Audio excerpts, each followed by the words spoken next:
Thanks so much for tuning in to Talking Point. I'm your host, Neeraj Shah. Lots of talking points today.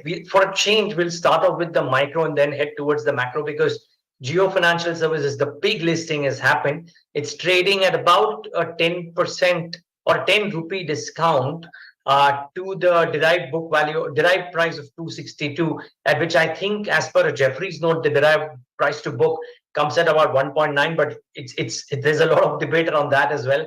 Let me try and get in Abhay Agarwal, who talks about the macro with aplomb, to try and start off with the micro first. Abhay, thank you for taking the time out. I know we usually start off with the big picture and then head towards the minutiae. Can I start off with the specific first and then move to the macro this time? Is that okay? No, thank you, Neeraj. Always a pleasure, and I enjoy being on your show, seeing your show. So it's your show. Please go ahead and do it your way. Okay, thank you. So I'll start off with the new listing. No, I wouldn't call it the new kid on the block under any fashion whatsoever, but it's kind of listed, around the derived price, obviously. So, what have you made of your analysis of JFS? And what the simple question, Abhay, would be that somebody is listening into this conversation right now and expecting to hear words of wisdom from you about what should she or he how should she or he think about this JFS investment? What would you advise? So I'll break that answer into two parts, Neeraj. One is on the structural impact on the financial services industry in India, and I think for the economy to grow, we need more and more financial services players who have the balance sheet strength to not only do non-lending activities but also integrate lending into it. And while we have many financial payment aggregators, lenders who ultimately go to banks for selling the loan book, that is a suboptimal model. I mean, it has a use in the industry and in the economy. But really, what you need, Neeraj, are large players who have their own balance sheet strength to provide consumer finance services, formalize the bottom of the pyramid or middle of the pyramid borrowers. So an entry of a company of the size and scale of Geo Finance is highly welcome. From that perspective, that there's a large player has its own balance sheet strength, wants to work on scale, has done scale earlier, and will impact, I guess, millions of customers' life over the next 3, 4, 5 years. So it is a good outcome. As investors, as fund managers, we are happy that we get another opportunity to look beyond the current players, some of them who trade at a very high valuation. Maybe this entry will bring down the overall industry valuations, I would suggest, because there is no scarcity now with a large entry of a player like Geo. And if I see the information memorandum of Geo that came out over the weekend, it has laid a clear roadmap. It wants to go in the consumer durable financing space. That is, according to it, the lowest hanging fruit. It wants to get into insurance. It wants to get into payment systems. It's already set up the payment bank along with SBI. It is looking at getting into asset management. So it's a very wide lending and non-lending consumer finance business that it is looking at. And I think this will impact the whole industry in a positive way, give more choices to customers, bring down the costs, make it more efficient for the entire industry. There will be better use of technology. From that perspective, it is good. On your question about what should investors look at, or how should they read it, I think today is the first day or first hour that we're seeing the stock trade. So there is going to be tremendous technical supply and demand related issues. I think it will take about week 10 days for the real price to be discovered, real book value to be discovered, frankly, because I have seen 3 different book value numbers that take into account Reliance Treasury stock. Some don't take that into account. So I think people should not jump into it, let the price settle. It will be removed from some indices it will stay. So I think there's going to be a lot of technical corrections on the way. But yeah, I think the stock is where it is right now, which is close to the discovered price. Yeah, no, you made an interesting point about the estimate of and the varying estimates of the book value here. I read a note which said that the price to book at the derived price is about 1.9, and I read another which had a slightly different thought out there on the price to book, as well as the thought around how to value this as well. So here's the question, Abhay. Forget the next 1 day, 10 days. I wouldn't anyways call you to comment on such things per se, because you look at things from a very broader lens as well. I heard you make a very interesting point that JFS could actually bring about a moderation in valuations for a bunch of other industry players. At the same time, this is a behemoth which is now listed and has interesting tie-ups. I mean, asset management is not just a plain Jane 480s with BlackRock. I mean, they have their nuts and bolts sorted out on multiple fronts. Is this the vehicle that you would trust? I presume I'm asking you, and maybe you don't have an answer, but I'm asking you, is it a good vehicle to trust your NBFC investments into, because there's a multitude of factors still available? Or would you go for specialists because there are companies which are doing asset management well, there are companies which are doing lending well, and there are companies which are doing the other stuff well? No, I think very interesting question, Neeraj, because you're basically asking a very interesting question from a global perspective. In fact, frankly, Jamie Dimon would ask the same question: that look, am I better off being a everything bank, or am I better off being a consumer bank? And there's a debate going on in the West that is it better to split banks? Is the time of having large banks doing everything over? And we saw that. We saw Citi recently exit emerging market consumer finance business, consumer retail bank business, which was its core bread and butter not that far back. So I think you're right. People in the West are trying to become specialists so they can get growth going. But in India, I think Neeraj, the problem is the other way, because we have a fair bit of investment in financial services space, and we see that for next 5, 8, 10 years, scale will be a major differentiator.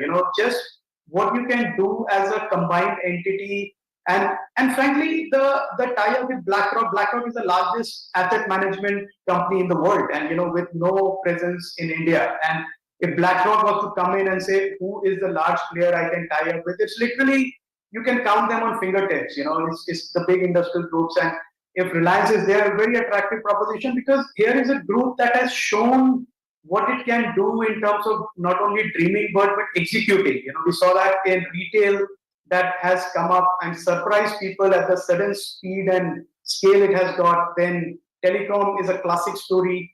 And financial services, I think, is going to be the third leg. So I think they've got the team, they have got people, and I don't think they're trying to do too many businesses also, Neeraj, because if you look at it, it's insurance, it is lending, it is and lending also consumer durable lending. I don't think they're looking at anything beyond that. Payments is a very attractive proposition, and I think a lot of these are built around their existing group operations that they run through Geo retail and Geo telecom. Both these give them like a million customers footprint from day one. They can launch these services on their app from day one. It's just switching on a button and offering these services. So I think the scale is already inbuilt, and what Geo would first try to do is to use the scale it has already got through Geo retail and Geo telecom to get this business going in the form and fashion that it wants to do. So I think where they are, I think a long way to go, long way of value creation, disrupting the industry through pricing, technology. So interesting days for both investors and customers, I would say. Okay, and viewers, it will be very difficult to give. I think for anybody to give clear answers at this point of time about because I think the actual price discovery, as Abhay said, will probably happen, not now, but I think over the course of the next few days. Only then one can probably even assess all the nuts and bolts and try and figure out JFS. So just one final question, again, a follow up to your first question, first answer, Abhay. I heard you, like I said, that. There could be a moderation in valuations for a bunch of other players. Yeah. Would it be therefore? Am I being too presumptuous if I say that you might not be too constructive on NBFCs going ahead? Yeah, I think any NBFC that is competing now head on with reliance on the businesses that it has already mentioned in this in its information memorandum of Geo Financial Services, and it's very clear. And you read it, there are pages on it on which businesses, why, size. So it's a very thought through strategy. So consumers durable lending is something that they have thought about, Mr. Kamath and the team, and they have said this is the spot that we want to get into because it's juicy, it's large. So it would lead to typical Reliance style price-based fighting also. So companies in that space that are used to a very high net interest margin, and because of their OEM relationships, getting very juicy deals at the retail stores, being able to do EMI-based financing, I think they will see pricing pressure. So they will see margins going down. Uh, and similarly, for companies that are in other spaces like payments, I think again, Geo payment gateway can compete with any other payment gateway that is there. Whether it's Paytm or Google Pay or Amazon Pay or any of these payment gateways. You have a very strong new incumbent coming in, new player coming in now in the industry. So that will shake up, a large part of that. So I think both these places, I would see margin compression for the existing players, and they will also have to now come out and clearly say what their competitive strategy is going to be. Yeah, I like the term new incumbent for sure. You can use it very, very well for this company. Okay, Abhay, let's just broaden the sphere a bit. And financial services a question. One overall, I mean, we've spoken about NBFCs, but very interestingly, somebody was pointing out to me that everybody's gung ho on banks, and at a point of time when the US yields are moving up, like it or not, but that is where US Indian banks typically underperform. There seems to be a very strong correlation. And then I was reading a note from Dr. C.K. Narayan, who writes for us every week. And in that note is when he pointed out, and I got to know that actually private banks have underperformed PSU banks all the way from November 2020. It's not just a very recent phenomenon. So what's happening within this banking sphere as well? Have you given some thought to it? Yeah, we look at, because this is our largest holding in our portfolio, banks and lenders, I would say. And in terms of lenders, we have some small banks in the portfolio. We have microfinance companies, we have NBFCs, and these are all, I would say, by traditional matrix small. We have only one large bank in our portfolio. We've seen price correction over last 5 years. You look at the top banks like Kotak, HDFC, Axis. Over 5 years, the CAGR return has been sub 10%, which is underwhelming for any institutional investor. And I think Neeraj, a large part of that is that a lot of action has shifted to bottom of the pyramid. There is a very large population that borrows at exorbitant rates from unstructured, informal lenders at grassroots level, whether they are in villages or small cities. If you're a street food vendor, Neeraj, I've seen instances where a street food vendor in Lucknow borrows, say, 100 rupees in the morning and pays back 110 rupees in the evening, and doesn't know the cost that is incurring of daily 10%, because he's happy to make his profit selling food and keeping that.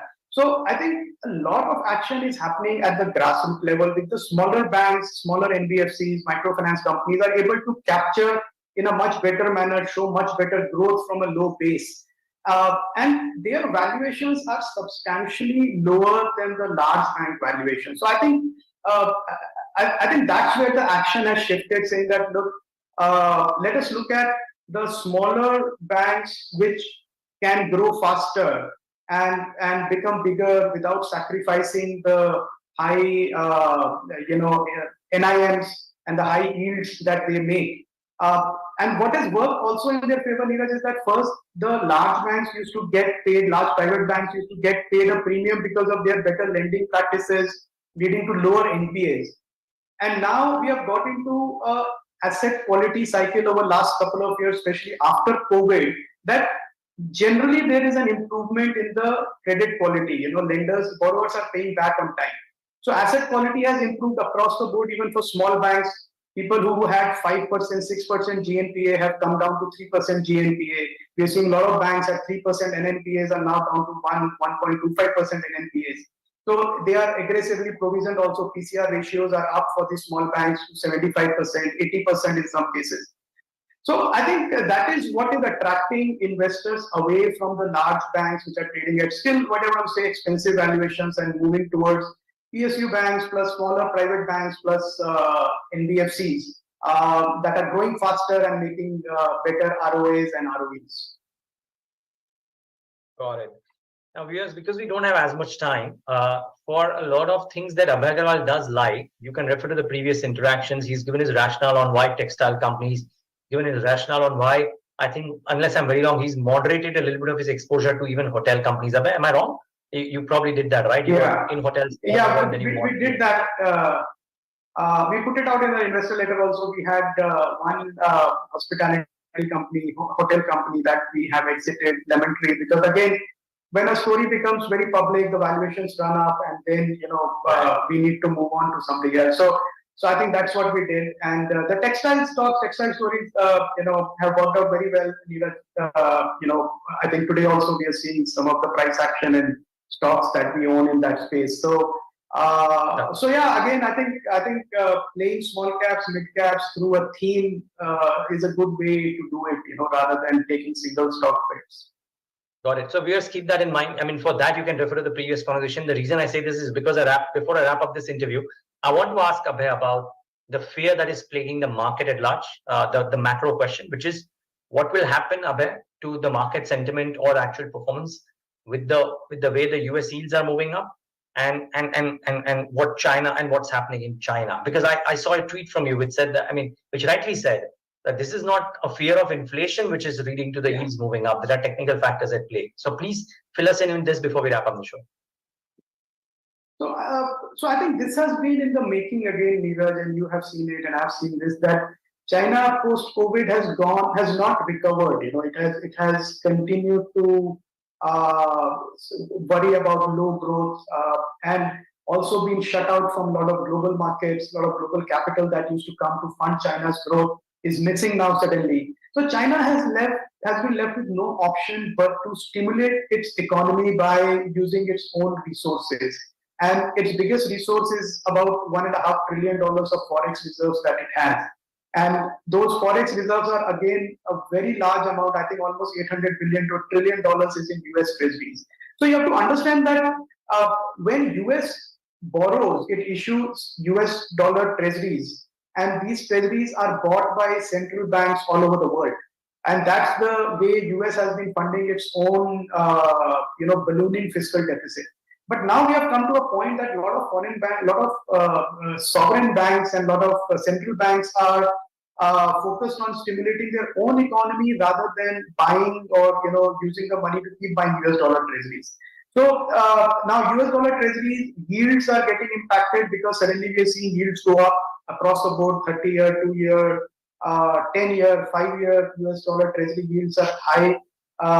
Only for the reason that these treasuries are getting dumped. So China is taking the lead in that. It wants to stimulate its own economy. There's nothing wrong in that. That is what anybody would do. Use its resources. It will put pressure on US dollar yields, but also I think it will, in a indirect way, get international investors to look at emerging markets, especially India, that still have very low weightage in the MSCI Global Index. So I think all this is going to work out in India's favor, even with a lag. But over the next 1 or 2 years, I expect to see a lot of foreign capital, both FPI driven for the markets and strategic capital to come into the country.